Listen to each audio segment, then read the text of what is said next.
শিকদার বাড়ির বিশাল দালানের পুরনো ঘড়িটায় যখন রাত 1টা বাজার শব্দ হলো, তখন পুরো গ্রাম নিস্তব্ধ। জানালার বাইরে ঝিঝি পোকার ডাক আর আম বাগানের দিক থেকে আসা নাম না জানা পাখির শব্দ ছাড়া কিছুই শোনা যাচ্ছে না। বিছানায় এপাশ ওপাশ করেও আহনাফ শিকদার দু চোখের পাতা এক করতে পারছে না। মনের ভেতরে অস্থিরতা জেগে বসেছে। আহনাফ উঠে দাঁড়ালো। পরনে গাঢ় রঙের ট্রাউজার আর ধূসর টি শার্ট, পায়ে স্যান্ডেল জোড়া গলিয়ে ঘরের ভারী সেগুন কাঠের দরজাটা সন্তর্পণে খুলে সে বিশাল বারান্দায় এসে দাঁড়ালো। 90 দশকের শেষ দিকের সময়টায় জমিদারি প্রথা নাম মাত্র থাকলেও শিকদার বাড়ির দালানগুলো এখনও সেই প্রতাপের সাক্ষী দিচ্ছে। চুন সুরকির পলেস্তারা খসা দেয়ালে লণ্ঠনের মৃদু আলোয় ছায়াগুলো আজব সব আকৃতি তৈরি করছে। মাথার উপরে বিশাল বিশাল কড়ি কাঠের কড়িগুলো যেন অন্ধকারে গিলে খাচ্ছে। বারান্দার শেষ প্রান্তে পাতা বিশাল কাঠের চৌকি, সেখানে অত্যন্ত সাদাসিধেভাবে গুটিসুটি মেরে শুয়ে আছে সোহিনী সুলতানা। তার শান্ত সলজ্জে মুখটা চাঁদের আলোয় মায়াবী রূপ নিয়েছে, কিন্তু সোহিনীকে দেখামাত্র আহনাফের কপালে ভাঁজ পড়ল। মনের গহীন থেকে একরাশ বিরক্তি উতলে উঠল। 1 মাস, পুরো 30টা দিন পার হয়ে গেছে, অথচ বিয়েটা আহনাফ কোনোভাবে নিজের মন থেকে মানতে পারছেন না। প্রতিটি সকাল আর প্রতিটি নির্ঘুম রাত তাকে মনে করিয়ে দেয় তার মতো একজন আধুনিক শিক্ষিত মানুষের সাথে অতি সাধারণ গ্রামের মেয়েটি কতখানি বেমানান। বাবা কিভাবে পারলো একমাত্র ছেলের সাথে একবারও চিন্তা না করে নিজের খামখেয়ালিতে নায়েবের মেয়ের সাথে জীবনটা বেঁধে দিতে। 1 মাস ধরে সোহিনী এই বাড়িতেই আছে, অথচ আহনাফ ওর সাথে ভালো করে দুটো কথা পর্যন্ত বলেনি। প্রতিবার সোহিনীর সামনে এলে বা ওর সাধাসিধে জীবনচারণ দেখলে আহনাফ ভেতরের দাম্ভিক যুবকটি বিদ্রোহী হয়ে ওঠে। শেখদার বাড়ির আভিজাত্যের সাথে এই মেয়েটি কোনোভাবেই খাপ খাচ্ছে না। আহনাফের বংশীয় অহংকার আর অভিজাত্য বোধ বারবার সোহিনীকে আপন করে নিতে বাধা দিচ্ছে। সে বারান্দার রেলিংয়ে হাত রেখে অন্ধকারের দিকে তাকিয়ে রইল, না চাইতেও আর চোখে বারবার সোহিনীর দিকে তাকাচ্ছিল। বিরক্তির চেয়েও বেশি এক ধরনের অবজ্ঞা কাজ করছিল মনে। বিয়ের 1 মাসে সোহিনীকে সে কম অপমান করেনি। তুচ্ছতাচ্ছিল, বাঁকা কথা, এমনকি ওর অস্তিত্বকে অগ্রাহ্য করা, কোনোটাতেই খামতি রাখেনি। অথচ আশ্চর্য, মেয়েটা এখনও নির্লজ্জের মতো এই বাড়িতেই পড়ে আছে। আহনাফ মনে মনে ভাবল, ঘর থেকে বের করে দিয়েছি বলে রোজ এই বারান্দার চৌকিতে এসে শুয়ে থাকে। আচ্ছা, এখানেই শুয়ে থেকে সে আসলে কি প্রমাণ করতে চায়? সে খুব উদার, নাকি সে সবাইকে দেখাতে চায় যে তার স্বামী তাকে ঘরে জায়গা দেয় না বলে এই হাড় কাঁপানো ঠান্ডার মধ্যে সে বারান্দায় পড়ে আছে? আহনাফের কপালে চিন্তার রেখা আরও গভীর হলো। মনে হচ্ছে এটা সোহিনীর নীরব চাল। গ্রামের সাধারণ মেয়েগুলো খুব ধূর্ত হয়। মানুষের সহানুভূতি কিভাবে কুড়োতে হয় তা ওরা ভালো করেই জানে। হয়তো পাড়াপড়শি বা বাড়ির লোকদের কাছে নিজেকে বেচারা সাজিয়ে আহনাফকে সবার চোখে ছোট করাই ওর আসল উদ্দেশ্য। আহনাফ নিজের অজান্তে দাঁতে দাঁত চেপে রেলিংয়ের লোহার শিকটাতে সজোরে একটা ঘুষি মারল। নিস্তব্ধ নিঝুম রাতে দড়াম করে শব্দটা সারা বাড়িতে প্রতিধ্বনি তুলল। কর্কশ শব্দে সোহিনী ধরফর করে জেগে উঠল। তড়িঘড়ি করে চৌকির উপর উঠে বসল। ঘুমের ঘোরে হাত বাড়িয়ে গায়ের চাদরটা সামলে শাড়ির আঁচলটা টেনে মাথায় একটা লম্বা ঘোমটা টানল। চাঁদের আলোয় আহনাফকে বারান্দায় দাঁড়িয়ে থাকতে দেখে চোখ দুটো বিস্ময়ে বড় বড় হয়ে গেল। ভাবতেই পারিনি মাঝরাতে ওর মেজাজ খিটখিটে স্বামীটি বারান্দায় এসে দাঁড়িয়ে থাকবে। সোহিনী চৌকি থেকে নেমে চটজলদি আহনাফের দিকে কয়েক কদম এগিয়ে এলো। ভয়ে ভয়ে জিজ্ঞেস করল, ও মা, আপনি এই মাঝরাইতে এইখানে খাড়ায় আছেন যে? কিছু লাগবো নি আপনার? আহনাফ অত্যন্ত কর্কশ গলায় উত্তর দিলেন, আমার কিছু লাগবে কি লাগবে না সেটা তোমার না ভাবলেও চলবে। তুমি এই বারান্দায় ঢং করে পড়ে আছো কেন সেটা আগে বলো। মানুষকে দেখানোর জন্য, তাই তো? সোহিনী থতমত খেয়ে গেল। মাথার ঘোমটাটা আরেকটু টেনে দিল, শান্ত স্বরে বলল, মানুষের দেখানোর শখ থাকলে তো নিজের বইটায় গিয়া বইসা থাকতাম। মানুষের নজরে পড়া হেইখানেই তো সোজা। এই উপরে খোলা বারান্দায় হাড় কাঁপানো ঠান্ডার মধ্যে পইরা থাকার তো দরকার আছিল না। ওর কথার ধারে আহনাফ শিকদারের আত্মসম্মানে আরো জোরে আঘাত লাগলো। সে দাঁতে দাঁত চেপে বলল, তুমি আমাকে দয়া করছো? আমি তোমাকে ঘর থেকে বের করে দিয়েছি বলে তুমি প্রতিবাদ না করে চুপচাপ বারান্দায় পড়ে থেকে আমাকে মহান বানাচ্ছ না নিজেকে? আমি আপনারা দয়া করুন কোন সাহসে? দয়া তো উল্টা আপনারাই আমারে করতেছেন। আপনাগুলোকে আমার কোনো রক্তের সম্পর্ক নাই, কোনো কালেও আসিল না। তাও আপনাকে বাড়িতে আমি 3 বেলা দানা পানি পাইতাছি, শান্তিতে ঘুমাইতে পারতাছি। এই সুযোগ সুবিধা তো আপনাগোই দয়া। সোহিনীর আপাত নম্র তীক্ষ্ণ যুক্তির সামনে আহনাফ থমকে গেল। মেয়েটার কথা বলার ধরন আর বুদ্ধিমত্তা তাকে অবাক করল। সোহিনী যেন বুঝিয়ে দিল ও পরিস্থিতির শিকার হতে পারে, কিন্তু বোকা নয়। আহনাফ নিজের পরাজয় ঢাকতে সজোরে বলে উঠল, ড্যামিট, ধূর্তমি আর কথার জাল দিয়ে আমাকে ভোলানোর চেষ্টা করো না সোহিনী। মনে রেখো, আমি তোমাকে হাড়ে হাড়ে চিনি। সোহিনী কথা বাড়ালো না, মাথা নিচু করে দাঁড়িয়ে রইল। আহনাফ শিকদার আর এক মুহূর্ত সেখানে দাঁড়ালো না, গটগট শব্দ করে নিজের ঘরের দিকে হেঁটে চলে গেল। সোহিনী বেশ কিছুক্ষণ সে অন্ধকারের দিকে তাকিয়ে থেকে একটা দীর্ঘশ্বাস ছাড়ল। তারপর আপন মনেই বিড়বিড় করতে লাগলো, বাপরে বাপ, একটা মানুষই বটে। জমিদার হয়েছেন তো কি হয়েছে? মানুষের লগে কি এমনি কথা কইতে হয়? এত রাগী হইতে হইব কেন?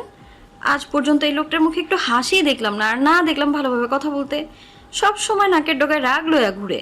মনে হয় এই রাগের জ্বালাই এর আগে কোনো জায়গায় বিয়া টিকতে আসিল না, তাই শেষমেশ আমার গলায় ওনারে ঝুলাইয়া দিছে। সোহিনী চৌকির উপর বসতে যাবে, ঠিক তখনই চোখ পড়ল সামনের বিশাল লম্বা বারান্দার শেষ মাথার দিকে। ঘুটঘুটে অন্ধকারের মধ্যেও মনে হলো একটা ছায়া নড়ে চড়ে উঠল। কেউ কি সেখানে দাঁড়িয়ে কথা শুনছিল? সোহিনী একটু এগিয়ে গিয়ে দেখতে চাইল ছায়াটা কার, কিন্তু অন্ধকারের গা ছমছমে ভাব দেখে পা আর এগোলো না। কিন্তু অজানা ভয়ে সারা শরীরে শিউরে উঠল। সেখান থেকে নজর সরিয়ে সোহিনী শিকদার বাড়ির চারপাশটায় চোখ বুলালো। জমিদার বাড়িটা যেন জীবন্ত ইতিহাস। বিশাল উঁচু উঁচু খিলানওয়ালা 3 তলা দালানটা চুন সুরকি আর ইটের গাঁথুনিতে তৈরি। দেয়ালের গায়ে লতাপাতার কারুকাজগুলো শ্যাওলা ধরে কালচে হয়ে গেছে। বারান্দায় বড় বড় খাম্বাগুলো অন্ধকারের পাহারা দাঁড় হয়ে দাঁড়িয়ে আছে। বাড়ির সামনে বিশাল উঠোন, যেখানে দিনের বেলা ধান মাড়াইয়ের কাজ হয়, আর এখন সেখানে ঘন কুয়াশা জমতে শুরু করেছে। উঠানের এক কোণে বিশালাকার কৃষ্ণচূড়া গাছ, যা ডালপালাগুলো বাতাসের তোড়ে এমনভাবে নড়ছে যেন দানব হাত নাড়ছে। চারিদিকে বাগান ঘেরা বাড়িটার ঠিক পেছনে একটা মরা পুকুর, যেখান থেকে পানা আর পচা জলজ ঘাসের ভেজা গন্ধ ভেসে আসছে। শিকদার বাড়ির বিশালত্বের মাঝে নিজেকে খুব তুচ্ছ আর একা মনে হলো সোহিনীর। এই রূপকথার মতো বড় বাড়িতে আভিজাত্য থাকলেও সুখের চেয়ে রহস্যই যেন বেশি রাজত্ব করছে। ও আবার চৌকিতে ফিরে এলো। সোহিনীর সারা রাত তার চোখের পাতা এক হলো না। এপাশ ওপাশ করতে করতে কখন যে ভোরের ধূসর আলো ফুটলো ও টেরই পায়নি। পাখিদের কলকলিতে যখন গ্রামটা জেগে উঠতে শুরু করলো, তখন সোহিনী চৌকি ছেড়ে উঠল। আস্তে আস্তে পা টিপে তথাকথিত নিজের ঘরের দিকে এগিয়ে এলো। সকাল হলে ওকে এ ঘরে ফিরতে হয়। দিনের আলো ফুটলে শিকদার বাড়ির অন্তর্মহলে আভিজাত্য বজায় রাখার দায়ভার সোহিনীর ওপরই এসে পড়ে। সারাদিন এই ঘরেই থাকে। শুধু রাতে নিস্তব্ধতায় আহনাফ শিকদারের বিরক্তি এড়াতে বারান্দার কাঠের চৌকিটায় আশ্রয় হয়ে ওঠে। ঘরে ঢুকে দেখল আহনাফ শিকদার তখনও গভীর ঘুমে আচ্ছন্ন। ঘুমের ঘোরে কপালে থাকা চিরচেনা বিরক্তির রেখাগুলো কিছুটা শিথিল। সোহিনী সন্তর্পণে আলমারি থেকে নিজের কাপড় বের করে নিল। আহনাফ জেগে থাকলে, ওকে ঘরে দেখলে যে প্রচণ্ড বিরক্ত হয়, সেটা সোহিনী ভালো করেই জানে। তবে ইদানিং আহনাফ আগের মতো চিৎকার করে না। হয়তো মেনে নিয়েছে, কিংবা বিরক্ত হতে হতে ক্লান্ত হয়ে গেছে। দেখেও না দেখার ভান করে মুখ ঘুরিয়ে চলে যায়। সোহিনী জানালার পর্দাটা সরিয়ে দিল। বাইরের বাগান থেকে আসা ভোরে ঠান্ডা হাওয়াটা ঘরের ভ্যাপসা গুমোট ভাবটা হালকা করে দিল। আয়নার সামনে দাঁড়িয়ে নিজের ফ্যাকাশে মুখটার দিকে তাকিয়ে ও আবার ছায়াটার কথা ভাবল। কে ছিল? গোসল শেষ করে সোহিনী ভেজা চুলে নিচে নেমে এলো। বসার ঘরের ওপাশে বড় বারান্দায় বসে তসবি গুনছিলেন শাশুড়ি। সোহিনীকে দেখে হাসি মুখে মুখ বললেন, আইসো বৌমা, বাজান কই? হে কি এখনো উঠে নাই? সোহিনী মাথা নিচু করে উত্তর দিল, জি আম্মা, উনি এখনো ঘুমাইতেছে। আচ্ছা যাও, শরীরটা একটু জুড়াও। খাওন বানান শেষ হইলে আমি ঘরে পাঠাইতে বলবো নি। রান্ধন ঘরে উনুনের ধারে থাইক্কা সুন্দর চেহারা নষ্ট করণের দরকার নাই। রোদে আগুনে গেলেই রংটা তামাটে হইয়া যাইব। শাশুড়ি মানুষটা এমনই, অত্যন্ত সাধাসিধে আর বোকাশোকা টাইপের। সংসারের কুট কচালি বা প্যাচগোছ একদমই বোঝেন না। শিকদার বাড়ির বিশাল বৈভবের মাঝে পৃথিবীটা কেবল তার বাজান অর্থাৎ আহনাফকে ঘিরেই। ছেলের প্রতি অন্ধ ভালোবাসা, সেই সুবাদে সোহিনীকেও তিনি বেশ আদর করেন। আসলে এই বিশাল বাড়িতে সোহিনীর করার মতো কোনো কাজই নেই। রান্নাবান্না থেকে শুরু করে ঘর পরিষ্কার করা কিংবা বাগান দেখাশোনা সব কিছুর জন্যই আলাদা আলাদা লোক রাখা হয়েছে। সোহিনী চাইলেও কারো কাজ কেড়ে নিতে পারে না। তাই সারাদিন অট্টালিকার গুমোট আভিজাত্যের ভেতরে নিজেকে বড্ড একা আর বেকার মনে হয় ওর। বিশাল অট্টালিকায় সোহিনীর কথা বলার মতো মানুষ তেমন কেউ নেই। শাশুড়ি ছাড়া বাড়ির বাকিরা প্রায় সবাই পুরুষ মানুষ, আর তাদের সাথে গালগল্প করা এই বাড়ির অলিখিত নিয়ম। শ্বশুরমশাই একদমই পছন্দ করেন না তার কড়া শাসন। ঘরের বউ অন্তর্মহল ছেড়ে বাইরে বের হবে না, অকারণে পরপুরুষের সামনে যাবে না। আজ বসার ঘরের পাশ দিয়ে যাওয়ার সময় সোহিনী দেখল সেখানে অপরিচিত দুজন মানুষ বসে আছে। মুখটা সামনের দিকে, তাই চিনতে পারছিল না। এমনিতে এই বাড়িতে আমজাদ শিকদার আর আহনাফ ছাড়াও আরও 5 জন পুরুষ সদস্য স্থায়ীভাবে বসবাস করেন। আমজাদ শিকদারের সৎ চাচাতো ভাই জাবের শিকদার এবং তার ধুরন্ধর ছেলে ইয়াসিন শিকদার, যাদের দৃষ্টি সবসময় সম্পত্তির হিসাব নিকাশেই থাকে। আছে শিকদার সাহেবের ছায়ার মতো থাকা অত্যন্ত বিশ্বস্ত নায়েব মতিউর রহমান। সোহিনী কেন যেন তার চোখের দৃষ্টি সহজভাবে নিতে পারে না। এছাড়াও আছে আহনাফের ফুফাতো ভাই শামীম, যে সারাদিন নিজের খেয়ালে থাকে। আর রয়েছে আহনাফের প্রাণপ্রিয় বন্ধু উসমান। অপরিচিত লোক দুটোকে নিচের স্বরে কথা বলতে দেখে সোহিনীর খটকা লাগলো। বসার ঘরের ভারী পর্দার আড়াল থেকে ও একটু দেখার চেষ্টা করলো এই সাত সকালে বাইরের লোক কেন। তৎক্ষণাৎ জাবের শিকদার হাজির হলেন। এমনিতে জাবের চাচাজির হাবভাব সোহিনীর কোনো কালেই সুবিধার মনে হয় না। তার উপরে অপরিচিত লোকের আনাগোনা রহস্যটাকে আরও ঘনীভূত করল। সোহিনী সেখান থেকে সরে আসতে নিলেই লোকটার একটা কথা কানে আছড়ে পড়ল। আহনাবকে শেষ করতে পারলেই আর পিছু ফিরে তাকাতে হবে না। পুরো শিকদার এসেন্ট আমগো হাতের মুঠোয়। সোহিনী স্থির হয়ে পর্দার আড়ালে দাঁড়িয়ে রইল। জাবের শিকদার শীতল হাসি হেসে উত্তর দিলেন, তোর কাম হইল আহনাফের নজর থেকে দূরে থাকা। নিজেরে খুব চালাক মনে করে, কিন্তু নিজের পায়ের তলার মাটি যে কাইটা কুটি কুটি করা হইতেছে হেই খবরও হেন নাই। একবার ভাইজানের পছন্দের আপদ বিদায় করতে পারলে সব রাস্তা পরিষ্কার। সোহিনীর হাত পা অবশ হয়ে আসছে। আপদ বলতে কি ওনারা আহনাফকেই বোঝাচ্ছেন নাকি অন্য কিছু? লোকটা আবার বলে উঠল, আজ রাতে কি হবে তবে কাম সাইরা ফেলামু। জাবের শিকদার মাথা নেড়ে সায় দিতেই সোহিনী আর সেখানে দাঁড়াতে পারল না। ওর কপালে বিন্দু বিন্দু ঘাম জমতে শুরু করেছে। এই বাড়িতে আহনাফের চারপাশে শত্রু ঘুরে বেড়াচ্ছে, অথচ মানুষটা নিজের অহংকার নিয়ে এতটাই মত্ত যে পাশের মানুষগুলোর আসল চেহারা দেখার প্রয়োজনই মনে করছে না। সোহিনী দ্রুত পা চালিয়ে ঘরের দিকে ফিরে এলো। গত রাতে বারান্দায় যে ছায়াটা দেখেছিল সেটা হয়তো এই ষড়যন্ত্রেরই কোনো মহড়া ছিল। আহনাফকে কি এই বিপদের কথা জানাবে? আহনাফকে বিশ্বাস করবে নাকি উল্টো অপমান করে ঘর থেকে বের করে দেবে? সোহিনীর মনের ভেতরে তীব্র দহন শুরু হলো। পুরুষ শাসিত দুর্গের আড়ালে ঘনিয়ে আসা বিপদ থেকে আহনাফকে বাঁচাতে হলে ওকেই সবটুকু নজরবন্দি করতে হবে। সোহিনী দরজার সামনে দাঁড়িয়ে দেখল আহনাফ বিছানায় বসে আড়মোড়া ভাঙছে। ও ঘরে ঢুকে একটু তটস্থ হয়ে ডাকলো, শোনেন শোনেন। আহনাফ বিরক্তি ভরা চোখে তাকালো, কপালে ভাঁজ ফেলে বলল, কি সমস্যা? সকাল সকাল বিরক্ত করছো কেন? সোহিনী আমতা আমতা করে বলল, আপনি একটু বসার ঘরে যান না, দেখুন না কে যেন আছে। আহনাফ রোগজকে জিজ্ঞেস করলেন, কে? চিনি না, আগে তো কখনো দেখি নাই। ওরা কি তোমাকে কিছু বলেছে?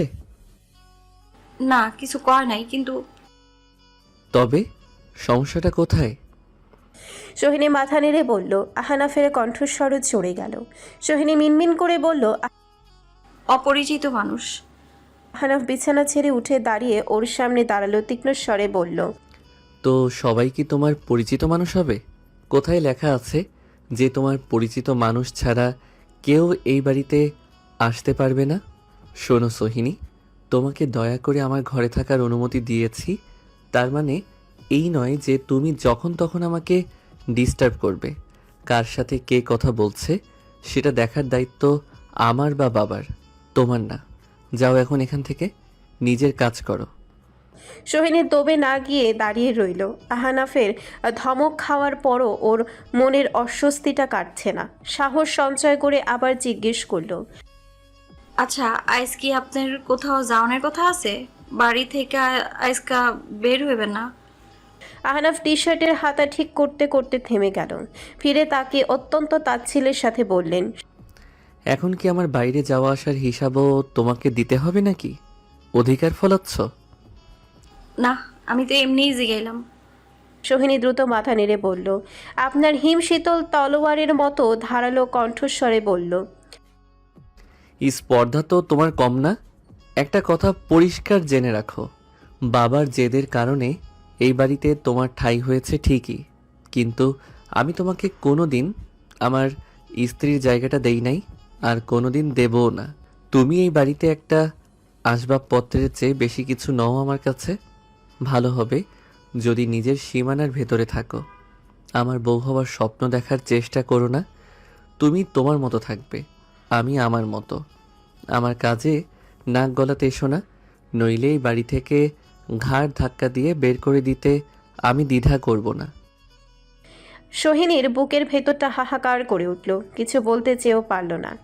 অপমানে চোখ ফেটে জল আসতে চাইল, কিন্তু ও অতি কষ্টে চেপে রাখল। মাথা নিচু করে ঘর থেকে বেরিয়ে এলো। আহনাফ গটগট করে আয়নার সামনে গিয়ে দাঁড়ালো। তার নিজের ওপরই মেজাজ খারাপ হচ্ছে। একটা সামান্য 2 রত্তি মেয়ে তাকে প্রশ্ন করার সাহস পায় কোত্থেকে? তখনই নিচে আমজাদ শিকদারের গম্ভীর কণ্ঠস্বর শোনা গেল। তিনি কাকে যেন খুব জোরে ডাকছেন। সোহিনী ঘোমটাটা আরেকটু টেনে নিয়ে নিচতলার দিকে পা বাড়ালো। সোহিনী অস্থির হয়ে ভাবলো, কাকে গিয়ে বলবে এ কথা? কেউ কি আদৌ ওর কথা বিশ্বাস করবে? সবাই তো ওকে অনাহুত একজন মনে করে।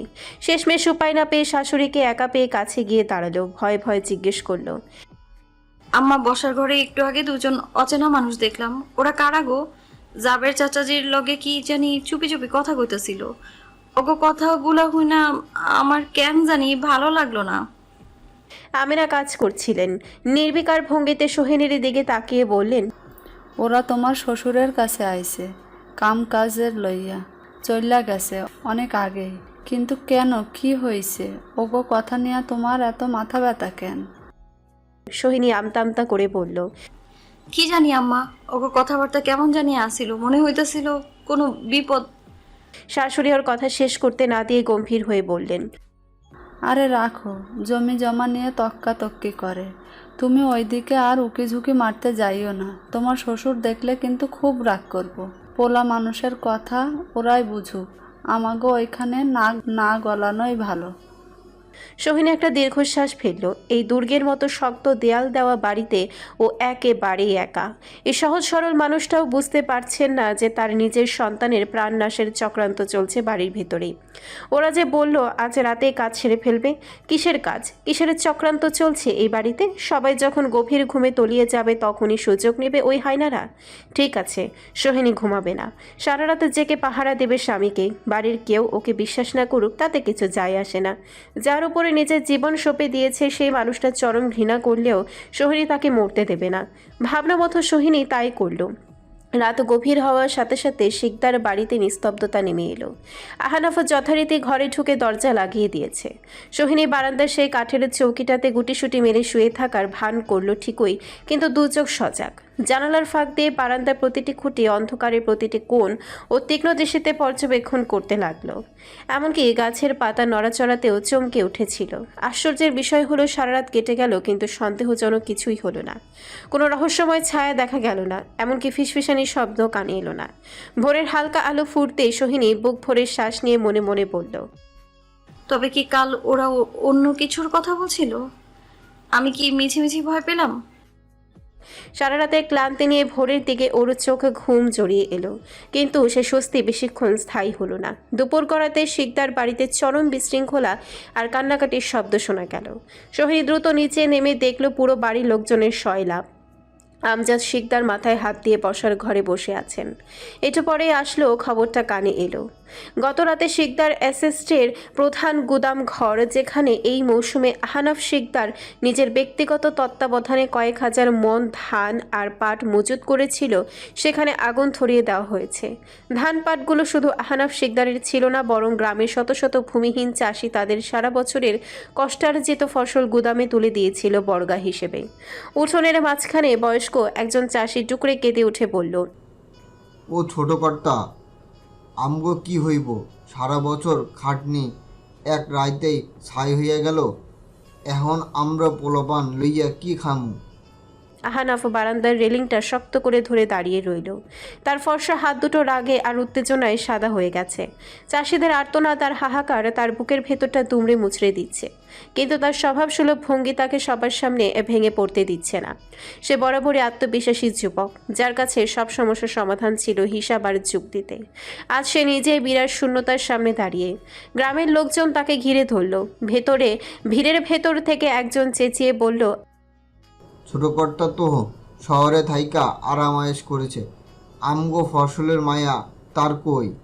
ঠিক মতন পাহারার ব্যবস্থা করলে কি এমনি সব পুড়ে ছাই হয়ে যেত? আরেকজন যোগ করল, এনের নেয় গোমস্তরা সব ঘুমাইয়া আসিল নাকি? আমগো কপাল তো আগেই পুড়ছে, অহন আমগো মুখে বিষ তৈলা দেন। আহনাফ দীর্ঘক্ষণ চুপ করে রইল।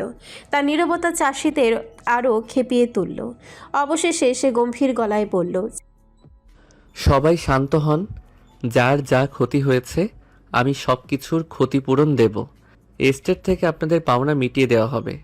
চাষিরা আরও খেপে গেল। বয়স্ক চাষিটি চোখের পানি মুছে সরাসরি আহনাফের সামনে এসে দাঁড়ালো। তরজরি উঠিয়ে কাঁপা কাঁপা গলায় বলল, ক্ষতিপূরণ টাকা দিয়া কি আমার হাড় ভাঙা খাটুনি ফেরত আইব ছোট কর্তা? এই ধান তো শুধু চাউল আসিল না, এইটা আসিল আমগো স্বপ্ন। আপনি টাকা দিয়া আমগো মুখ বন্ধ করতে চান? আমরা কি ভিখারি নাকি? আমগো রক্ত পানি কইরা ফসল আপনি রক্ষা করতে পারেন নাই, এখন দয়া দেখাতে আইছেন? ঠিক কইছে। ভিড়ের ভেতর থেকে আরও কয়েকটা গলা গর্জে উঠল। আমগো হাড় ভাঙা খাটুনি মাটির সাথে মিশাইয়া অহন টাকার গরম দেন। আমগো ফসল ফিরাইয়া দেন, নইলে এই বাড়ি থাইকা আমরা নড়মু না।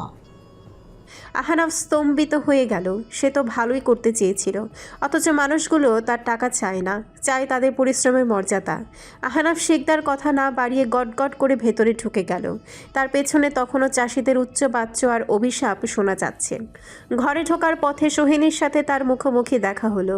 সোহিনী দরজার আড়ালে দাঁড়িয়ে সব শুনছিল। আহনাফ ওকে দেখা মাত্রই চিৎকার করে উঠল, এখন খুশি হয়েছ? তোমার তো এসবেই আনন্দ। এখন গিয়ে গ্রামের লোকদের সাথে হাসাহাসি করো। সোহিনী কিছু বলতে চেয়েছিল, কিন্তু আহনাফ সজোরে ঘরের দরজাটা মুখের উপরে লাগিয়ে দিল। আহনাফ বর্তমানে আহত বাঘের মতো হয়ে আছে, যাকে একটু ছুলেই সে কামড়ে দেবে। সোহিনী ভিড়ের এক কোণে দাঁড়িয়ে আর চোখে জাবের শিকদারকে দেখল। সে খুব দরদ দেখে চাষিদের সান্ত্বনা দিচ্ছে, অথচ চোখের কোণে বিচিত্র শয়তানির ঝিলিক। বুঝতে অসুবিধা হলো না জাবের শিকদার এক ঢিলে দুই পাখি মেরেছেন। একদিকে আহনাফকে আর্থিকভাবে পঙ্গু করতে চেয়েছেন, অন্যদিকে চাষিদের মনে আহনাফের বিরুদ্ধে উস্কে দিচ্ছেন। ওরা জানতো আহনাফকে শারীরিকভাবে আঘাত করলে পুলিশি ঝামেলা হবে, তাই ওরা মেরুদণ্ডটাই ভেঙে দেওয়ার ব্যবস্থা করলো। ষড়যন্ত্রের জালটা ধারণার চেয়ে অনেক বেশি গভীর। আহনাফ ঘরে ঢুকে অস্থির হয়ে পায়চারি করতে লাগলো। কিছুতেই মাথা শান্ত করতে পারছে না সে। কিছুক্ষণ পর আমজাদ শিকদার ঘরে ঢুকলেন। তার মুখাবয়বে দুশ্চিন্তার কালো ছাপ স্পষ্ট। শিকদার সাহেব একটা চেয়ার টেনে বসে দীর্ঘশ্বাস ফেলে বললেন, ভাজান, পরিস্থিতি তো ভালো ঠেকতাছে না। চাষিদের তো কোনোভাবেই বুঝানো যাইতেছে না। টাকা দিয়া ওগো মুখ বন্ধ করা যাইব না, ওরা ফসলই চায়। আহনাফ জানালার বাইরে শূন্য দৃষ্টিতে তাকিয়ে থেকে বলল, আমি বুঝতে পারছি আব্বা, কিন্তু এই মুহূর্তে তো পুড়ে যাওয়া ফসল আমি ফিরিয়ে আনতে পারবো না। আমি আজই শহরে ফিরতে চাই। এই বিপদের সময় শহরে কেন? এখন তোমার এখানে থাকা দরকার। আহনাফ বাবার দিকে ঘুরে দাঁড়িয়ে দৃঢ় গলায় বলল, এখানে বসে থেকে লাভ নেই আব্বা। আমাকে শহরে গিয়ে সব কিছুর বন্দোবস্ত করতে হবে। চাষিদের যদি ফসলের সমান চাল আর গম আমরা কালই এনে দিতে পারি, তবেই ওরা শান্ত হবে। আর হঠাৎ আগুন কিভাবে লাগলো এই বিষয়টাও আমি খতিয়ে দেখতে চাই। আগুন এমনি এমনি লাগেনি আব্বা, এর পেছনে পরিকল্পিত শত্রুতা আছে। সেটা খুঁজে বের করতে হলেও আমাকে বাইরে যেতে হবে। আমজাদ শিকদার চিন্তিত মুখে বললেন। কিন্তু বাজান, বাইরে যাওন কি এখন ঠিক হইব? যদি রাস্তায় তোমার কোনো বিপদ হয়? আহনাফ অবজ্ঞার হাসি হেসে বলল, বিপদ তো আমার পেছনে সারাক্ষণই লেগে আছে, কিন্তু অপদার্থের মতো ঘরে বসে থেকে আমি চাষিদের মুখ দেখাতে পারবো না। ওদের ফসলের ব্যবস্থা আমাকে করতেই হবে। আমি এক্ষুনি উসমানকে সাথে নিয়ে বেরিয়ে পড়ছি। শিকদার সাহেব না করতে পারলেন না। আচ্ছা, সাবধানে যাইও। মতিউররে কুইয়া দিমু তোমার লগে থাকতে। তিনি বললেন। আহনাফ মাথা নেড়ে সাই দিল। নিজের ঘরে চলে গেল ব্যাগ গোছাতে। সোহিনী উসমানের থেকে আহনাফের শহরে যাওয়ার খবরটা শুনেছে। ও আজ মরে গেলেও আহনাফকে কোথাও যেতে দেবে না। সোহিনী ঝড়ের বেগে ঘরে ঢুকে সশব্দে দরজাটা বন্ধ করে দিল। আহনাফ কিছু বুঝে ওঠার আগেই দৌড়ে এসে প্রায় আহনাফের পায়ে লুটিয়ে পড়ল। রুদ্ধশ্বাসে বলতে লাগলো, আপনি যাবেন না, দোহাই লাগে আপনার। আজকে আপনি শহরমুখো যায়েন না। আহনাফ পুরোপুরি হতচকিত হয়ে গেল। এক ঝটকায় নিজেকে সরিয়ে নিয়ে কর্কশ গলায় বলল, কি সমস্যা তোমার? এই পাগলামির মানে কি? সোহিনী টুকরে কেঁদে উঠল। আমি কইতে পারুম না কেন, কিন্তু যায়েন না, পায়ে পড়ি আমি আপনার। আজকে অন্তত ঘরে থাকেন। আহনাফের বিরক্তি চরমে পৌঁছালেও সোহিনীর গলার হাহাকার তাকে থামিয়ে দিল। গম্ভীর গলায় বলল, উঠো সোহিনী, উঠো বলছি। নাটক বন্ধ করো। সোহিনী উঠে দাঁড়ালো। আহনাফ স্থির দৃষ্টিতে ওর দিকে তাকালো। স্পষ্ট দেখলো মেয়েটা হাউমাউ করে কাঁদছে। চোখের কাজল লেপটে গিয়ে গালে কালো দাগ করে পড়ে গেছে। ওর পাতলা ঠোঁট ছোড়া অনবরত কাঁপছে। অজানা আতঙ্কে মেয়েটা যেন নীল হয়ে গেছে। এ প্রথম আহনাফ খুব কাছ থেকে সোহিনীকে খেয়াল করলো। ওর বয়সী বা কত হবে? বড়জোর 17 কি 18। বিয়ের পর থেকে যাকে অবজ্ঞা আর ঘৃণায় দূরে সরিয়ে রেখেছে, সেই মেয়েটির রূপ যে এতটা মায়াবী হতে পারে তা আজ এই বিষণ্ণ মুহূর্তেই প্রথম আহনাফ শিকদারের চোখে পড়ল। সোহিনী যথার্থ সুন্দরী। গায়ের রংটা দুধে আলতা না হলেও উজ্জ্বল শ্যাম বর্ণ, যা গোধূলির আলোয় আরও স্নিগ্ধ দেখাচ্ছে। দীর্ঘ সিক্ত চোখের পল্লবগুলো কান্নায় ভারী হয়ে আছে। ওর টানা টানা চোখ দুটোর মনির রং গভীর দিঘির কালচে জলের মতো, যেখানে তাকালে হারিয়ে যেতে হয়। কপালে ছোট একটা কালো টিপ এখন ঘামে আর চোখের জলে লেপ্টে থাকলেও ওর আটপৌড়ো সৌন্দর্যে কোনো কমতি নেই। মাথার অবাধ্য চুলগুলো এলোমেলো হয়ে ঘাড়ের ওপরে পড়ে আছে। সাধারণ একটা সুতির শাড়িতেও ওকে এমন অপ্রার্থিব দেখাচ্ছে যে কঠোর মনের আহনাফও কয়েক মুহূর্তের জন্য স্তব্ধ হয়ে দাঁড়িয়ে রইল। নিজের অজান্তেই একটু নরম হলো। পরক্ষণে শীতল গলায় জিজ্ঞেস করলো, কি হয়েছে?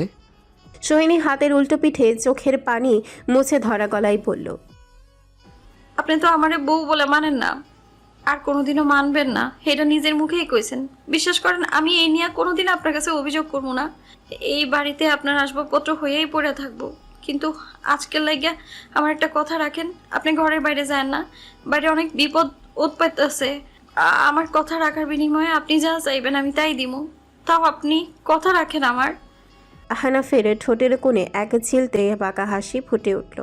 সে ব্যাগটা টেবিলের উপরে রেখে সোহিনীর কাছে এসে দাঁড়ালো। তার ছেলের স্বরে বলল, তাই তুমি আহনাফ শিকদারকে কি দিতে চাচ্ছ? তোমার কাছে আমার কি চাওয়ার থাকতে পারে? সোহিনী মাথা নিচু করে রইল। আহনাফ আবার বলল, একজন জমিদার পুত্রকে দেওয়ার মতো কি সম্পদ আছে তোমার কাছে সোহিনী সুলতানা? তুমি নিজের বলতে কি দিবে? সোহিনী মুখ তুলে তাকালো। ওর গভীর মনের চোখ দুটোয় অদ্ভুত অস্থিরতা। খুব শান্ত দৃঢ় গলায় বলল, সম্পদ দিয়া তো আর সব কেনা যায় না। আমি আপনারে আমার জীবনটা দিব। আজ রাইতে যদি আপনার কোনো ক্ষতি হয় তবে যাই না রেখেন, তার আগে আমার জানটা যাইব। আপনি শহরে যাওয়ার জেদ ছাড়লে দরকার হলে আমি এই বাড়ি ছেড়ে চিরতরে চলে যাব। আপনার চোখের সামনে আর কোনোদিনও আসবো না। আপনি তো এইটাই চান, তাই না? আমি চলে গেলে তো আপনি শান্তিতে থাকতে পারবেন। বিনিময়ে শুধু আজকের যাত্রাটা বাতিল করেন। আহনাফ থমকে গেল। সোহিনীর গলার স্বরে কোনো ছলনা নেই, নেই কোনো ধূর্ততা। আজন্ম অবজ্ঞা আর তাচ্ছিল্য পাওয়া মেয়েটা তার মুক্তির বিনিময়ে আহনাফের জীবন ভিক্ষা চাচ্ছে। এ প্রথম আহনাফ শিকদারের মনে হলো আভিজাত্য আর শিক্ষার বাইরেও এমন এক জগৎ আছে যেখানে মানুষের প্রাণের মায়া সব কিছুর উপরে।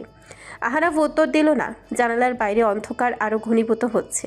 ঠিক তখনই নিচতলার সদর দরজায় খুব জোরে কেউ ধাক্কা দিতে শুরু করলো। সাথে মতিউর রহমানের চিৎকার শোনা গেল। ছোট কর্তা, সর্বনাশ হয়ে গেছে। আতঙ্কিত চিৎকার শুনে আহনাফ আর সোহিনী দুজনেই চমকে উঠল। সোহিনী বাধা দেওয়ার আগেই আহনাফ দ্রুত পায়ে ঘর থেকে বেরিয়ে সিঁড়ির দিকে এগিয়ে গেল। মতিউর রহমান হাঁপাতে হাঁপাতে সিঁড়ির গোড়ায় দাঁড়িয়ে আছেন, তার কপালে বিন্দু বিন্দু ঘাম। আহনাফ সামনাসামনি দাঁড়ালো, তার চোখে মুখে চিরচেনা গাম্ভীর্য, আবেগহীন শান্ত স্থিরতা। আহনাফ বরাবরই এমন, বাইরের পৃথিবীর ঝড়ঝাপটায় কখনো হিতাহিত জ্ঞান হারায় না। তার সমস্ত রুদ্র মূর্তি আর মেজাজ যেন তোলা থাকে কেবল সোহিনীর জন্য। সে মতিউরকে দেখে বলল, কি হয়েছে চাচা? আহনাফ কাছে আসতেই শিকদার ছেলের দিকে তাকিয়ে ভারী গলায় বললেন, দেখো বাজান, তোমার চাচা যান কি শুরু করছে। নিজের মানুষের থেকে যখন বিষ আসে তখন আর বাইরের শত্রুর দরকার হয় না। আহনাফ ভ্রু কুঁচকে শান্ত গলায় জিজ্ঞেস করল। কি হয়েছে? মতিউর রহমান হাত কচলাতে কচলাতে নিচু স্বরে বলল, ছোট কর্তা, সর্বনাশ হয়ে গেছে। জাবের সাহেব চাষিদের লোকে বৈঠক করতাছে। সে জহির মাতবর আর বাসিয়গ উস্কানি দিতেছে আপনার বিরুদ্ধে মামলা করার লাইকা। বুঝাইতেছে যে আপনি ইচ্ছা কইরা গুদামে আগুন লাগাইছেন ইন্স্যুরেন্সের টাকার লাইকা আর চাষিদের ফসল আত্মসাৎ করার লাইকা। পুরা গ্রামে আপনার নামে বদনাম রটানো হইতাছে। আহনাফ মোটে উত্তেজিত হলো না, তার চিবুকটা শুধু শক্ত হয়ে উঠল। বাবার দিকে তাকিয়ে বলল, চাচা যান তো কাঁচা খেলোয়াড় নন আব্বা, তবে চালটা একটু আগেই চেলে ফেলেছেন।